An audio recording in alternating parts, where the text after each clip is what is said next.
Eccoci qua, cari telespettatori. Allora, torniamo a parlare dell'aspetto delle pensioni che ci interessa molto. Lo facciamo con Massimo Cestaro, segretario dello SPCGL del Veneto. Ben ritrovato, segretario. Buongiorno a voi. Allora, pensioni. Voi avete fatto un po' un'indagine presente, qual è la situazione attuale, chi è pensionato ben lo sa. E quali sono le prospettive future, che anche questa è una valutazione attenta da fare.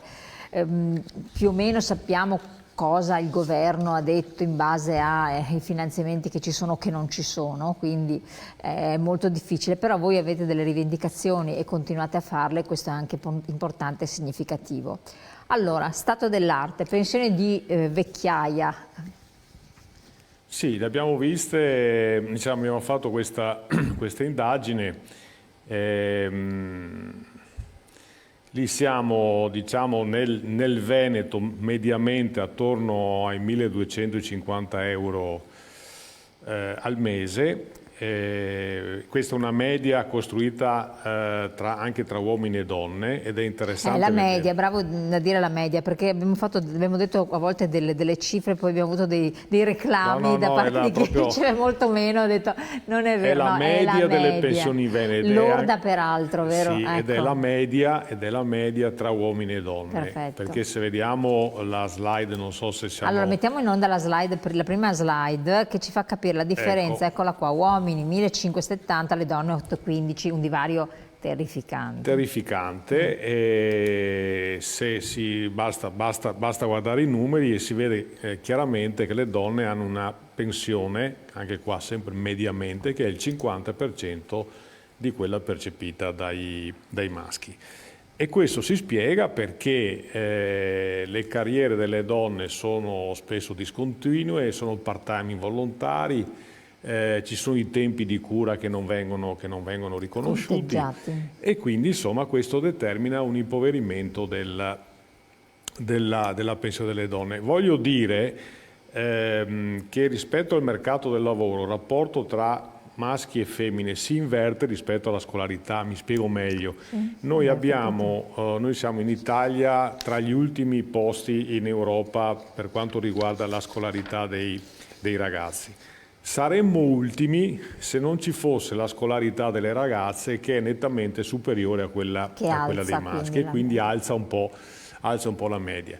Però questa maggior scolarità delle ragazze sparisce nel momento in cui si incontra il mercato del lavoro, nel senso che le carriere più importanti... Cioè non viene conteggiata, come se non venisse tenuta in conto. No, e poi dal punto di vista dei trattamenti pensionistici si vede che succede esattamente questo, cioè il lavoro discontinuo o il part-time volontario e anche professionalità non sufficientemente elevate sono riservate alle donne, mentre i maschi insomma hanno percorsi lavorativi più lunghi, normalmente continui, quindi senza interruzioni, professionalità più elevate. E questo è un male di questo nostro paese, perché poi si vede anche in tante aziende dove quando nei consigli di amministrazione o nella direzione delle aziende arrivano delle donne, le cose cambiano in meglio, e penso che questo sia un patrimonio che noi dovremmo imparare a utilizzare, anche per evitare situazioni come questa che abbiamo appena visto, cioè è esattamente il 50% il trattamento pensionistico delle donne rispetto... Che poi avete fatto un'indagine anche per territori e per province, ed emerge come sempre un po' la criticità per Belluno e Rovigo, no? Rispetto ad altre. Vicenza mi sembra anche più alta.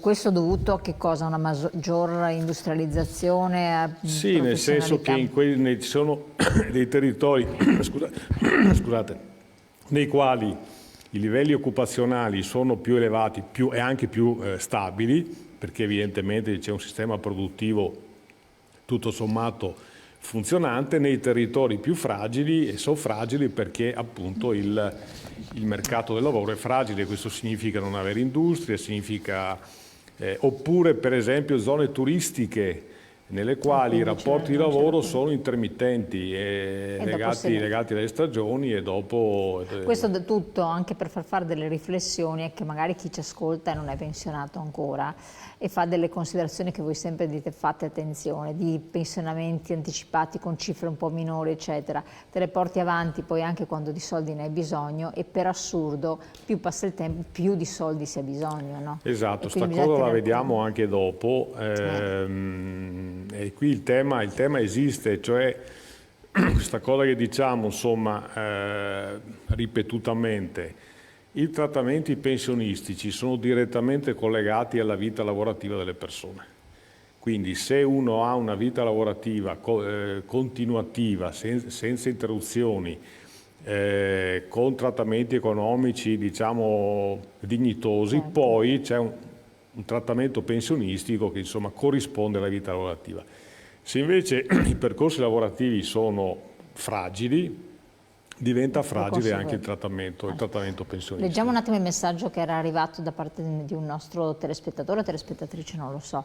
Che scandalo questo divario di pensione di genere, il lavoro discontinuo delle donne spesso non è da loro voluto, che strazio di società. È esattamente così, cioè nel senso che appunto è il caso dei part-time involontari, è uno dei casi dei part-time volontari, cioè per seguire i figli. Che alle donne, no, ma alle donne gli viene proprio chiesto dall'azienda stessa. E dall'azienda di fare il part-time, quindi non solamente per necessità, per i tempi di cura, perché sappiamo che purtroppo i tempi di cura sono messi in capo alle donne, ma anche perché c'è una richiesta delle aziende di collocare, per ridurre i costi nelle aziende, di spostare le donne nel part-time, il cosiddetto part-time involontario, quindi non come scelta mia perché deve corrispondere alle mie esigenze, ma come scelta imposta dalle aziende. Attenzione quindi anche questo. E in questi casi magari rivolgersi al sindacato. Quali sono le criticità allo stato attuale per i pensionati, quindi gli elementi sui quali anche voi cercate sempre di lavorarci sopra? E qui diventa interessante, si fa per dire, la fase che avremo di fronte proprio questo autunno. Perché incontri col governo non ci sono stati. E dalle cose che ci giungono, insomma, alcune indiscrezioni, alcune notizie di stampa, sembra che il governo abbia intenzione di riproporre i tagli alle pensioni praticate negli anni precedenti. Cioè sostanzialmente... Alla rivalutazione delle pensioni. Sì, esattamente, la rivalutazione al 100% per le pensioni medio-basse e poi i tagli alle pensioni che crescono un po' di più. E questo è un problema perché continuiamo per questa strada di diciamo, determinare un appiattimento tra pensioni basse e pensioni diciamo, medio-alte, quindi non rispettando la vita lavorativa di chi nel corso della propria attività ha versato sempre i contributi, si è speso, non so, magari 50 anni fa i genitori si sono sacrificati per quella persona andasse all'università, si facesse una laurea, quindi anche un percorso lavorativo coerente al percorso di studio, cioè le cose che tanti hanno fatto e quindi riescono ad avere dei trattamenti economici abbastanza buoni nel corso della vita lavorativa. Tengo a sottolineare sempre che siccome il prelievo è in percentuale ed è un terzo del costo del lavoro, il 33% complessivo, più alta è la retribuzione e in valore assoluto più alta è la contribuzione all'INPS. Quindi insomma, ecco, è chiaro. E quindi non si capisce perché poi queste pensioni, quelle superiori a 4 volte il minimo, abbiano una riduzione. Abbiamo una slide dopo. Infatti adesso la guardiamo. La vediamo. Bravi che a parlare di questa differenza tra uomo e donna a scapito di quest'ultima sia raccontato da un uomo. Speriamo che la Meloni tenga conto di questa situazione, scrive un telespettatore. E speriamo di sì, diciamo noi auspichiamo che nei ruoli di responsabilità arrivino le donne. Se però sono donne che si comportano come i maschi, come si dice, la differenza non c'è. Allora, qui vediamo la slide di tagli alla rivalutazione di cui parlava. No, c'è quella precedente, criticità per i pensionati. Abbiamo quindi tagli alla rivalutazione, la perdita del potere di acquisto. Sì, e poi c'è questo elemento, nel senso che il dato dell'inflazione su cui sono costruiti gli aumenti legati alla rivalutazione, anche questi sono la media del pollo.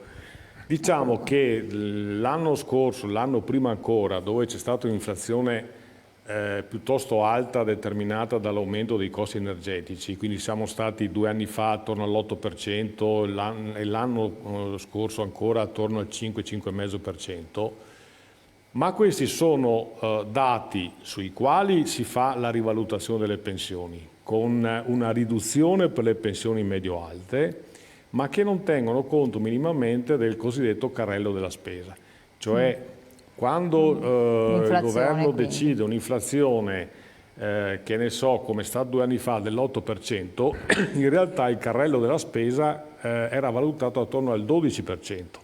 Quando c'è stata la rivalutazione costruita sul 5,5%, il carrello della spesa era attorno all'8-9%, cioè sono dati macroeconomici sui quali si costruiscono i trattamenti, diciamo le rivalutazioni delle pensioni, che però non tengono conto dell'effettivo costo della vita. E abbiamo fatto tanti esempi anche nei nostri appuntamenti precedenti: costi energetici, il riscaldamento, certo. luce, acqua, gas, più il carrello della spesa. E quindi c'è un problema gravissimo, sempre più grave, di tutela del potere d'acquisto delle pensioni. Con un finanziamento insufficiente del welfare. Sappiamo cosa vuol dire welfare. Esatto, perché poi abbiamo in campo una manifestazione proprio a tutela della sanità pubblica a fine mese, proprio per segnare la gravità della situazione della sanità in Italia e anche in Veneto. Quando è che ci sarà questa manifestazione? Il 28 settembre. Che si svolgerà dove? A Verona, dove cerchiamo di porre all'attenzione delle forze politiche e delle istituzioni, ripeto in Veneto, ma la situazione è generalizzata in tutto il territorio nazionale, il fatto che la sanità pubblica risponde sempre meno alle esigenze delle persone. Ormai all'ordine del giorno la condizione per cui le persone che hanno bisogno di cure, non dico urgentissimi, ma relativamente immediate, devono rivolgersi al privato. E il privato costa molto di più del pubblico. Assolutamente. E naturalmente questo sta determinando una cosa gravissima, per cui i pensionati più poveri, i lavoratori, diciamo, rinunciano alle cure, per forza. Perché il costo del privato è troppo elevato rispetto alle proprie esigenze. Cioè, siamo bisogna vedere anche l'appropriatezza poi delle prescrizioni. Siamo di fronte a una sorta di povertà sanitaria che dovrebbe cominciare a preoccupare le forze politiche, i governi, sia a livello nazionale che a livello regionale. Vediamo di spiegare, prima della pubblicità, i tagli alla rivalutazione, perché anche questo è un aspetto interessante su cui bisognerebbe fare una riflessione, no? Sì, è la cosa che provo a dire prima, ecco si vede qua bene, sostanzialmente fino a 4 volte il trattamento minimo, diciamo la rivalutazione, la tutela del potere d'acquisto è garantito al 100%. Quando dico 100% dico sempre con quella media del pollo. Facciamo l'esempio, pensione 2022, netto, uno prende una pensione 1732, giusto? Esatto. Vuol dire che in 3 anni ha perso quanto? 968 euro? Esatto. In 3 anni 968 euro, quindi c'è una piccola differenza tra uomo e donna, però c'è. E perché la perdita netta per attesa di vita cosa vuol dire? Allora, intanto si vede che diciamo, questa riduzione, questa minore entrata aumenta, più aumentano i trattamenti pensionistici, proprio perché il governo l'anno scorso e l'anno prima ancora ha deciso che la percentuale di rivalutazione era più bassa al crescere della pensione. Più è alta la pensione, più era inferiore la percentuale di rivalutazione. Quindi le pensioni più basse hanno avuto una rivalutazione al 100%, le rivalutazioni più alte hanno avuto una rivalutazione attorno al 50%. Questo determina che cosa? Che nel corso del triennio, su calcoli che abbiamo fatto, le perdite sono quelle che vengono indicate. Rispetto all'aspettativa di vita, la perdita di questi trattamenti pensionistici si attesta su queste cifre che abbiamo visto alla fine, cioè un pensionato che ha una pensione tra 6 o 7 volte il trattamento minimo rispetto a una proiezione della sua aspettativa di vita, lui perderà oltre 40.000 euro. Mamma mia. Questi sono soldini che lo Stato incassa. Questa cosa che noi diciamo che in particolare questo governo ha fatto cassa con le pensioni, modificando quello che era la norma che aveva introdotto il governo Prodi nel 2000, poi riproposta giustamente dal governo Draghi e che questo governo ha invece manomesso. Quindi creando una condizione per la quale le pensioni medie o medio-alte hanno un incremento molto ma molto inferiore rispetto alle pensioni basse, con questa perdita. E questo pensiamo sia profondamente ingiusto perché, ripeto, stiamo parlando di persone che comunque hanno versato contributi durante tutta quanta la loro vita lavorativa. Chiaro. Dobbiamo interromperci un attimo, segretario. Allora, torniamo, vediamo anche al futuro, le pensioni domani, quindi che cosa aspetta i pensionati e pensionandi. Pubblicità.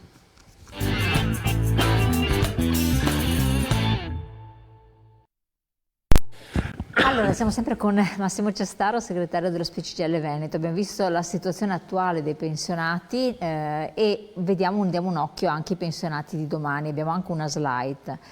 L'aumento dell'età pensionabile, cosa vuol dire? Che in proiezione ci sarà un aumento, si andrà in pensione più tardi? Beh, diciamo che le cose che stiamo sentendo ci preoccupano non poco, perché adesso è uscita questa cosa della volontarietà che verrebbe introdotta per i pubblici dipendenti che se vogliono possono arrivare a 70 anni, insomma siamo in presenza di azioni che tendono a spingere, ad allontanare sempre di più il momento della pensione. Ricordo a me stesso che esponenti di questo governo erano partiti in campagna elettorale dicendo che avrebbero massacrato la Fornero e tutti quanti i meccanismi legati alla riforma introdotta a suo tempo dal governo Monti. Non abbiamo visto niente di tutto questo, con qualche elemento perfino peggiorativo delle norme previste dalla riforma Fornero. E poi questa continua variazione dei criteri per l'accesso alla pensione. Cioè noi abbiamo una storia lunga per cui la pensione era costruita con un 2% moltiplicato per il numero di anni lavorati, ovviamente 35-37 anni, usciva una percentuale del 70, 75, 80% sull'ultimo stipendio e sapevi qual era la tua pensione. Da qualche anno a questa parte tu non sai più qual è il trattamento pensionistico che ti aspetta.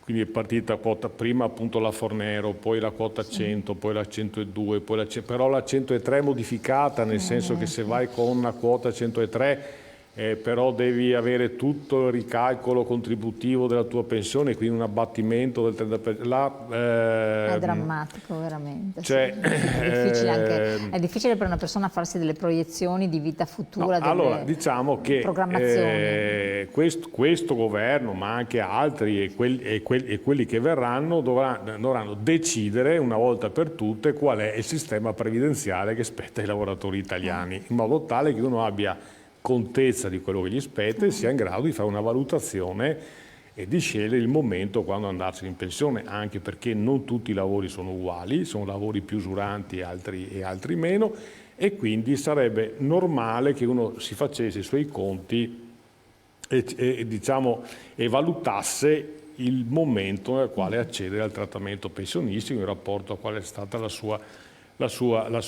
vita lavorativa.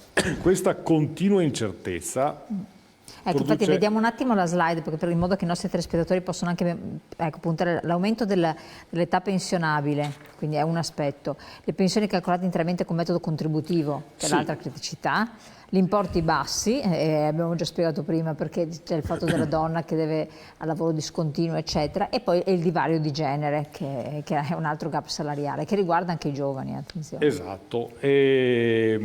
Ora, abbiamo visto prima dei trattamenti pensionistici, in particolar modo quello delle donne, che sono dei trattamenti molto bassi. Si consideri che sono trattamenti pensionistici calcolati ancora col sistema misto, perché sono persone che hanno avuto rapporti di lavoro prima del 95 e quindi una parte della loro pensione è costruita col sistema retributivo e un'altra parte col sistema contributivo. Il contributivo è la pensione costruita sui contributi effettivamente versati nel corso della vita lavorativa. Da qui a qualche anno cominceremo ad avere i pensionati con le pensioni completamente contributive. E lì saranno dolori. Allora, abbiamo visto prima che proprio i lavori discontinui, intermittenti, part-time, eccetera, determinano quei trattamenti pensionistici per le donne. Certo. Il rischio è che quei trattamenti economici li avremo da qualche anno anche per i maschi, perché se la vita lavorativa di una persona è stata costruita con intervalli, con rapporti di lavoro intermittenti, con false partite IVA, con tutte le N cose che ci sono in questo paese, e la sua pensione è costruita sui contributi effettivamente versati, tu rischi di avere da qui a qualche anno una povertà generalizzata. Allora, anche qua, noi non possiamo parlare del sistema previdenziale, del welfare, se non si affronta alla radice il tema dell'occupazione, perché un'occupazione instabile, fragile, saltuaria, precaria produce un trattamento pensionistico e un welfare fragile, precario e difficilmente accessibile. Quindi questo qua è il primo punto, noi abbiamo segnato... Infatti facciamo vedere la slide, l'ultima slide appunto, che evidenzia proprio questo aspetto, occupazione stabile e diffusa come quarto punto, che insomma sono a pari livello. Insomma. Esatto, perché se guardiamo il numero uno, pensione di garanzia per lavori discontinui, anche qua qualche tempo fa si diceva lavoro discontinuo dei giovani, calma, nel senso che quelli che erano giovani, perché il lavoro discontinuo continua anche per i quarantenni e i cinquantenni, quindi non stiamo più parlando della pensione di garanzia per i giovani, perché ormai la precarietà e la discontinuità dei rapporti di lavoro riguarda larghissime fasce di lavoratori. E quindi occorre che una riforma del sistema previdenziale faccia i conti con questa realtà, perché, voglio essere chiaro su questo punto, è fuori dubbio che il sistema contributivo sia quello più, virgolette, giusto, cioè nel senso che tu hai la tua pensione in ragione dei contributi effettivamente versati. Ma se l'occupazione che mi viene offerta è un'occupazione precaria, saltuaria e intermittente, quindi non ho la responsabilità io del lavoro che non c'è, è evidente che quel sistema produce un danno e produce un danno per tutta la vita. Allora bisogna che un'idea di riforma del sistema previdenziale deve partire dalle norme di legge che regolano i rapporti di lavoro. Negli ultimi 20 anni, diciamo, il diritto del lavoro è stato massacrato, quindi ridurre le norme di legge che favoriscono il lavoro precario e contemporaneamente avere dei meccanismi di tutela dei periodi di non lavoro. Tenete conto che molto spesso i periodi di non lavoro sono anche quelli in cui quella persona si forma. Certo, e quindi però non vengono riconosciuti. E non vengono riconosciuti. Ci sono due messaggi che sono arrivati, li leggo rapidamente. Allora, uno diceva: allora è opportuno riconsiderare il ripristino della contingenza, che dice un nostro telespettatore. E l'altro messaggio invece: ma di questo governo cosa pensate voi sindacati? Che voto dareste per il sociale? Dobbiamo rispondere rapidamente. Beh, il voto per il sociale è per ora molto basso, perché non riusciamo a vedere, diciamo, delle risposte. Se pensiamo per esempio alla legge sulla non autosufficienza, certo. Quando una famiglia c'è in casa una persona non autosufficiente è una tragedia. C'è la legge, ma non è stato fatto finora il finanziamento alla legge. E quindi mancano i soldi. L'altra invece c'è la contingenza. Sì, probabilmente serve immaginare anche un sistema, diciamo, un po' più automatico di difesa dei salari, tenendo conto però che a suo tempo la ragione per cui la contingenza è stata in primo luogo in una prima fase sterilizzata e poi abbandonata è perché quel meccanismo produceva inflazione. Cioè, siccome i mercati sapevano, diciamo così, che la tua retribuzione sarebbe aumentata del 5, 6, 7%, i prezzi aumentavano del 5, 6, 7% prima ancora che tu avessi l'aumento. Quindi si era determinata attorno a metà degli anni 70, lo voglio ricordare, un'inflazione che in Italia era appena sopra il 20%. E questo era determinato anche, non solamente ovviamente, ma anche da quel meccanismo che era diventato un meccanismo, come si dice, perverso, cioè produceva l'effetto contrario a quello voluto. In conclusione, che siamo giunti al termine, intraprenderete questa azione, abbiamo visto, innanzitutto di protesta a Verona il 28 settembre.